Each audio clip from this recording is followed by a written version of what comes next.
नमस्कार, स्वागत है आप सभी का ध्येय टीवी के डेली एमसीक्यूज प्रोग्राम में। मैं हूं केसरी पांडे। बिना इधर उधर की बात किए हुए चलिए शुरू करते हैं आज के एमसीक्यूज को और लेते हैं पहला प्रश्न। स्वामी दयानंद सरस्वती के संबंध में निम्नलिखित में कौन सा अथवा कौन से कथन सत्य हैं? पहला, इनके मुताबिक वेद सर्वोपरि एवं अकाट्य हैं। दूसरा, सुधारवादी और प्रगतिशील समाज की स्थापना के क्रम में इन्होंने 1875 में आर्य समाज का गठन किया था। आपके ऑप्शंस हैं ए केवल एक, बी केवल दो, सी एक और दो दोनों, अथवा ऑप्शन डी इनमें से कोई नहीं।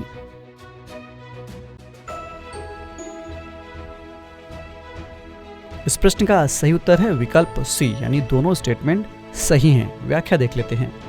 स्वामी दयानंद सरस्वती एक भारतीय दार्शनिक, सामाजिक नेता और आर्य समाज के संस्थापक थे। इन्होंने वेदों में निहित ज्ञान को ही सबसे ऊपर, प्रामाणिक और अकाट्य माना। वेदों के इसी महत्ता को ध्यान में रखते हुए उन्होंने वेदों की ओर लौटो का नारा भी दिया था। इसके साथ ही उन्होंने सुधारवादी और प्रगतिशील समाज की स्थापना के क्रम में 1875 में आर्य समाज का गठन किया था। स्वामी दयानंद सरस्वती के अपने विचारों का प्रचार करने के लिए ऋग्वेदादि, भाष्य भूमिका ग्रंथ, वेद भाष्य और सत्यार्थ प्रकाश आदि ग्रंथों की रचना की इन्होंने। इसमें से सत्यार्थ प्रकाश काफी लोकप्रिय हुआ। कल यानी 12 फरवरी को इनकी 200वीं जयंती मनाई गई, इसीलिए इस प्रश्न को शामिल किया गया। बढ़ते हैं दूसरे प्रश्न की ओर। भारत में निर्माणाधीन किस एक्सप्रेसवे पर एशिया का पहला एनिमल ओवरपास बना है? आपके ऑप्शंस हैं A Delhi Kolkata expressway, B Chennai Chandigarh expressway, C Delhi Mumbai expressway, अथवा option D Dibrugarh Ahmedabad expressway.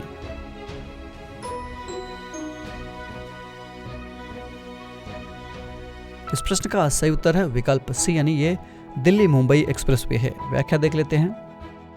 प्रधानमंत्री श्री नरेंद्र मोदी ने 12 फरवरी को दिल्ली मुंबई एक्सप्रेसवे के दिल्ली दौसा लालसोट खंड को राष्ट्र को समर्पित किया। इस खंड के संचालित होने से दिल्ली से जयपुर तक की यात्रा का समय 5 घंटे से घटकर लगभग 3.5 घंटे का ही रह जाएगा और पूरे क्षेत्र में आर्थिक गतिविधियों को भी बल मिलेगा।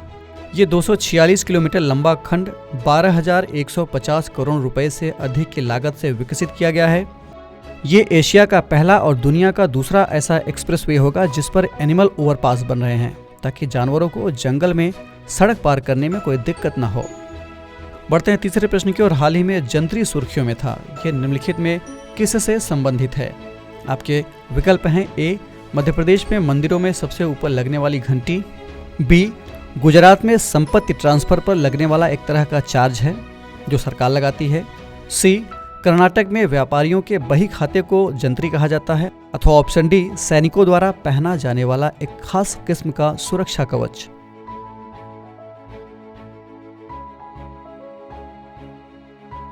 इस प्रश्न का सही उत्तर है विकल्प बी, यानी गुजरात में संपत्ति ट्रांसफर पर लगने वाला एक तरह का ये चार्ज है। संपत्ति मतलब रियल एस्टेट की बात कर रहा हूँ स्पेशली। व्याख्या देख लेते हैं। जंतरी को एनुअल स्टेटमेंट ऑफ रेट्स कहते हैं। ये वो न्यूनतम दर होती है जो गुजरात राज्य सरकार उस संपत्ति पर लगाती है जिसकी ओनरशिप बदलती है। आसान भाषा में समझें तो जब कोई इंसान नई प्रॉपर्टी खरीदता है तो उसे उसी दर पर रजिस्टर करानी पड़ती है जो जंतरी दर राज्य सरकार तय करती है। ये दर अलग अलग शहरों में अलग अलग होती है। इतना ही नहीं, प्रॉपर्टी के प्रकार, लोकेशन और उसके आकार समेत कई फैक्टर्स के कारण इसकी दरें यानी रेट्स घटती बढ़ती रहती हैं। रेजिडेंशियल, कॉमर्शियल, इंस्टीट्यूशनल प्रॉपर्टी के मामलों में भी दरें बदलती हैं। अभी हाल ही में गुजरात सरकार ने इसमें वृद्धि की है जिसका काफ़ी विरोध किया जा रहा है, इसी वजह से ये सुर्खियों में है। बढ़ते हैं चौथे प्रश्न की ओर। 14वें एरो इंडिया शो का उद्घाटन किस शहर में किया गया? आपके विकल्प हैं ए चेन्नई, बी कोलकाता, सी लुधियाना, अथवा ऑप्शन डी बेंगलुरु।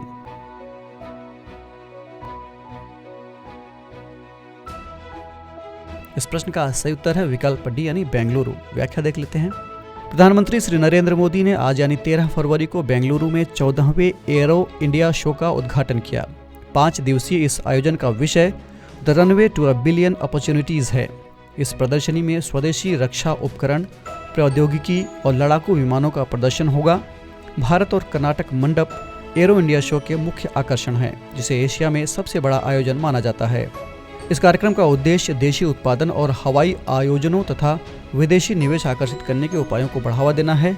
कार्यक्रम में 98 विदेशी देश भागीदारी कर रहे हैं। कार्यक्रम के दौरान 75,000 करोड़ रुपए के समझौता ज्ञापनों पर हस्ताक्षर किए जाने की संभावना है। बढ़ते हैं 5वें प्रश्न की ओर।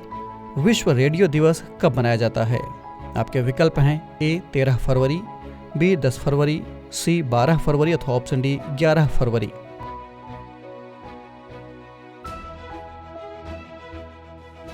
इस प्रश्न का सही उत्तर है विकल्प ए यानी 13 फरवरी को मनाया जाता है। व्याख्या देख लेते हैं। आज यानी 13 फरवरी को विश्व रेडियो दिवस मनाया जा रहा है। रेडियो के महत्व के बारे में जनता और मीडिया की भी जागरूकता बढ़ाने और रेडियो के माध्यम से लोगों तक सूचना पहुंचाने के लिए हर साल ये दिन मनाया जाता है। विश्व रेडियो दिवस के 12वें संस्करण का विषय रेडियो एंड पीस है।